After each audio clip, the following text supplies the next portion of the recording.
हम फिदाए लखनऊ, लखनऊ हम पे फिदा।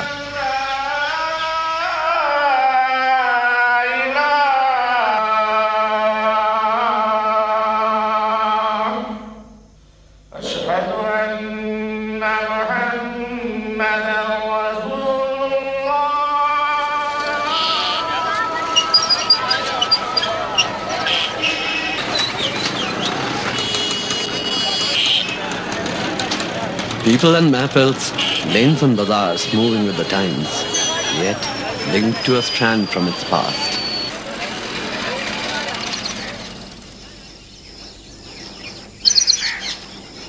Tumultuous or serene as the river that flows through its heart. Romantic, mellow, and even detached.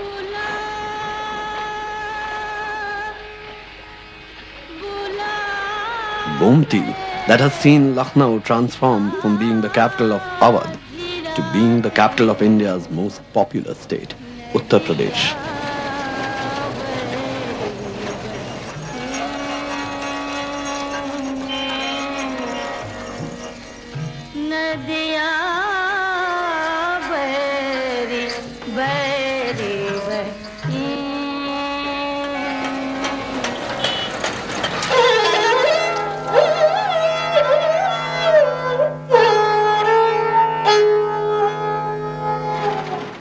ये लोग सब घबरा गए और भागने को तैयार स्टेज से।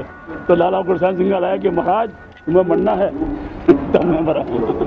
पूरी रामायण पूरी कथा कभी आके फुर्सत में बैठो पूरी कथा ले लो, हर चीज में ट्रेंड हो। तो तुम्हारी वाइफ को पता है तुम यहाँ डांस कर रहे हो? हाँ जी पता है। हाँ वो आई है कभी देखने? हाँ देखने आई, 2-3 बार आई देखने, इनाम भी दे गई बाकायदा। तो क्या कहते हो? वो क्या कहा, कुछ नहीं। कुछ तो कहती होगी घर जाके कि मतलब आप यूँ मत करा करो।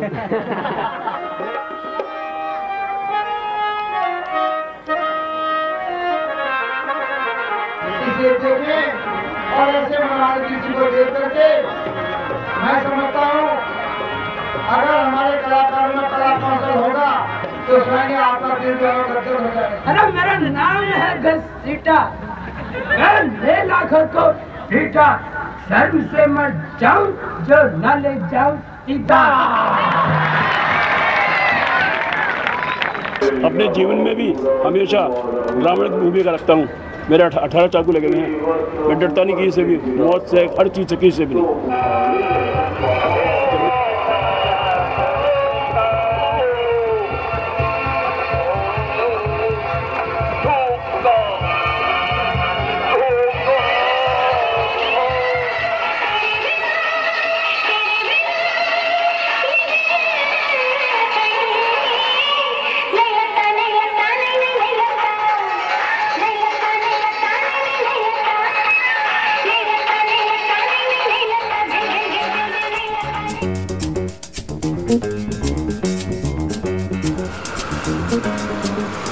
ए मामा, चला 10 रुपए का 10 रुपीस, चला 10 रुपये 10 रुपये। कई डिस्ट्रिक्ट से लोग आते हैं, क्या तासीर है क्या है वो उनको मालूम। जो अक़ीदा कराया है उसको तो फ़ायदा है, बराबर है। अक़ीदा नहीं है तो कुछ भी नहीं है।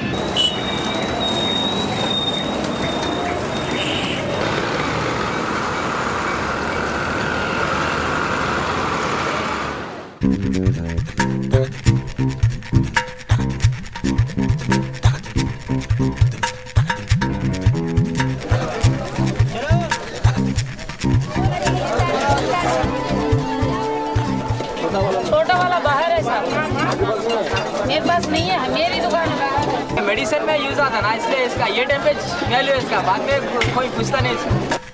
कितने मांगे? 1000 मांगा। आप कितने मांगेंगे? 4000। एक ही तरह का ऑफिस होता, वो हर जगह नहीं मिलता, दूसरे सिटीज में और कहीं नहीं मिलता। मरल फिश ज्यादा जीवित रहता, वो हमको मुनि ने बताया, शायद उसमें भी कुछ साइंटिफिकली ये होगा।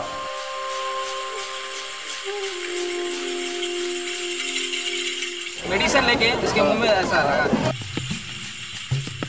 मरल मछली से के अंदर जो ये दवा भरकर मुंह के अंदर भर के इनको निगलाते हैं, तो उससे क्या होता है, ये ईसोफेगस फेरिंग से जो गले से उतरते हुए जाता है, ये जो फिश का और जो हम लोग का दवा दोनों मिक्स होकर वहाँ पर एक नेचुरल ऑयल सा बनकर ये सारे ब्लड स्ट्रीम में चला जाता है। Subsequently, Ray was to establish himself alongside the greats of world cinema. Almost simultaneously, a stylistically different Ritwik Ghatak was making his own masterpieces. দাদা আমি যে বাঁচতে বড় ভালোবাসি দাদা আমি বাঁচবো দাদা আমি বাঁচবো দাদা তুমি একবার বলো আমি বাঁচবো However, the influence of their achievements was to become more obvious in later years. দাদা আমি বাঁচবো Of course, it would be unfair to tar all offbeat filmmakers with one brush. These filmmakers have always worked under daunting circumstances, charged with their own creative energies.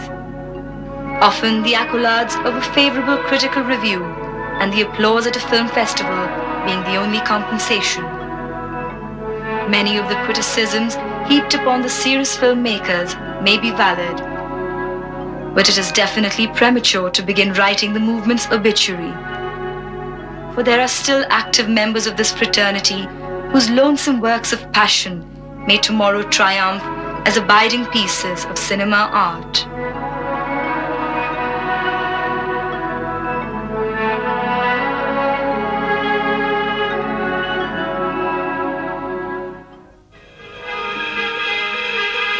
As the nation stands at the threshold of a new millennium, the Indian press is still seen as one of the vital pillars of Indian democracy. A bastion which has waged a relentless battle in the past against those who have attempted to muzzle it.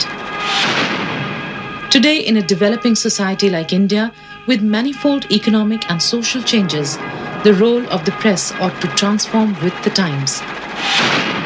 Not only should it stand as a faithful sentinel of democracy, but also act as an interface for the society to come to grips with its unfolding transition.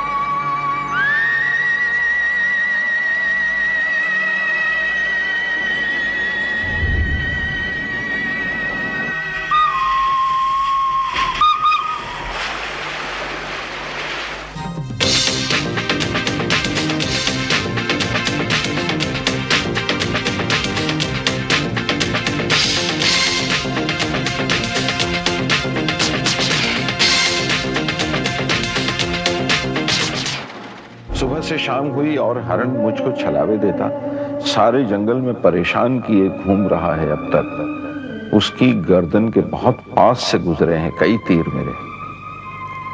वो भी अब उतना ही होशियार है कि जितना मैं हूं। एक झलक दे के जो गुम होता है वो पेड़ों में, मैं वहां पहुंचूं तो टीले पे कभी चश्मे के उस पार नजर आता है। वो नजर रखता है मुझ पर, मैं उसे आंख से ओझल नहीं होने देता। कौन दौड़ाए हुए है किसको, कौन अब किसका शिकारी है पता ही नहीं चलता। सुबह उतरा था मैं जंगल में तो सोचा था कि इस शो हरण को नेजे की नोक पे परचम की तरह तान के मैं शहर में दाखिल होगा।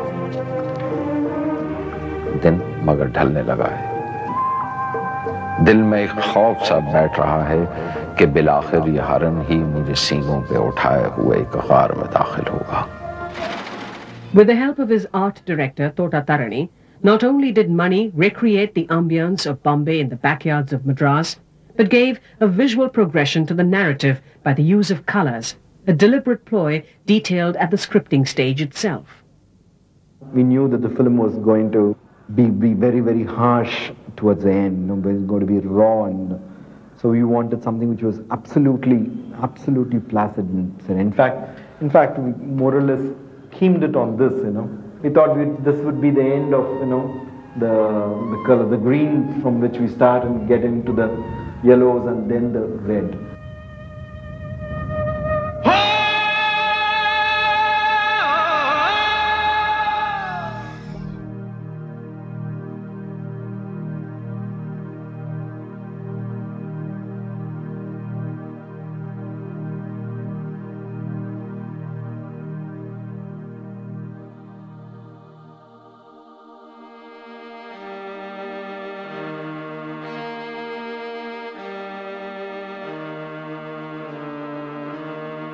ये जिंदगी का हुजूम और एक लड़की जो खिड़की से आती रोशनी में रोज एकटक लगाए बैठी रहती है, कुछ सोचती रहती है वो, और यूं ही गुमसुम सी सारा आकाश देखती रहती है। आसपास ही कोई गाता है, सुरों को अपनी उंगलियों पर सजाता है, साथ सब गा रहे हैं झूमकर, सारा शोरो गुल खुशी और जश्न के गीत गुनगुनाता है।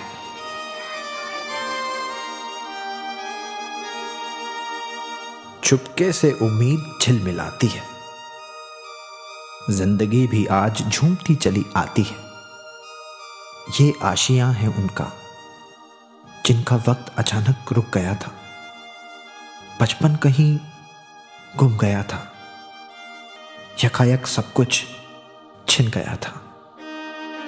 इनका हक, प्यार, हौसला, इनकी जिद, उम्मीद और सपने, अपने बच्चे होने का एहसास, सब कुछ, सब कुछ।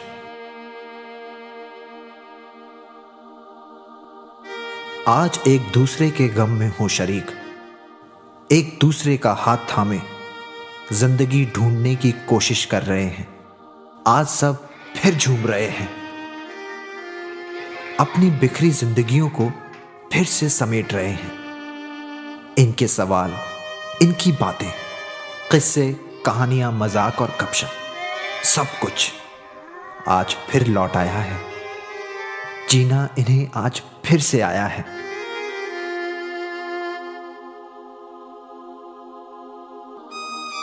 और वो लड़की छोटी सी जो खिड़की के पास बैठी सारा आकाश देख रही थी, चुपचाप सी, अब वो भी जीना चाहती है। अचानक वो जोर से हंसती है और बस हंसती जाती है। उस हंसी में वो सारे गम, डर और अंधेरे समेटती जाती है। इस बार फिर से उसने ऊपर देखा, सारा आकाश अब साफ हो चला था, खुद पे यकीन का एहसास हो चला था। अब सारे बच्चे और करीब आते हैं, सब उस लड़की की तरह जोर से हंसते हैं और लिपट जाते हैं एक दूसरे से कि जाने कब जिंदगी आपसी दिलों की कड़ियां तोड़नी शुरू कर दे, जाने कब वो कह दे कि बस अब बहुत हुआ और साथ छोड़ दे।